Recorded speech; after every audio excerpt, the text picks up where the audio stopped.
একটা কথা শেখাবো, সেটার বিনিময়ে তুমি আমাকে ছেড়ে দাও। যেই কথাটা তোমাকে শিখায়া দেব, এই কথাটা সারা জীবন তোমার উপকারে আসবে, এবং সেই কথাটার বিনিময়ে আমার আল্লাহ তাআলা তোমাকে জান্নাত দিয়া দিবে। এবার আবু হুরায়রা বলতেছে, দেখো এমন কি কথা যা আমার সারা জীবন উপকারে আসবে, আমার জন্য আল্লাহর জান্নাত খোলা থাকবে? কি এমন কথা? আরে দে দে আমারে তাড়াতাড়ি জানায়া দে। এবার সেই বৃদ্ধ লোকটা বলে, আবু হুরায়রা রে,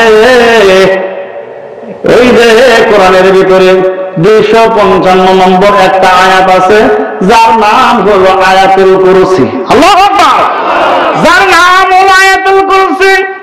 আবু হুরায়রা, প্রতিদিন রাতের বেলায় যদি তুমি ঘুমানোর সময় এই আয়াতটা পড়ে ঘুমাও রে আবু হুরায়রা, তোমার ঘরে কোনোদিনও শয়তান প্রবেশ করতে পারবে না। আবু হুরায়রা, যে শয়তানেরা তোমাদের ক্ষতি করে, মানুষের ক্ষতি করে, তুমি যদি এই আয়াতুল কুরসিটা পড়ে শুয়ে থাকো, তাহলে তোমার ঘরে কোনোদিন শয়তান প্রবেশ করতে পারবে না, ছোট ছোট বাচ্চাদেরকে ভয় দেখাইতে পারবে না। আল্লাহু আকবার!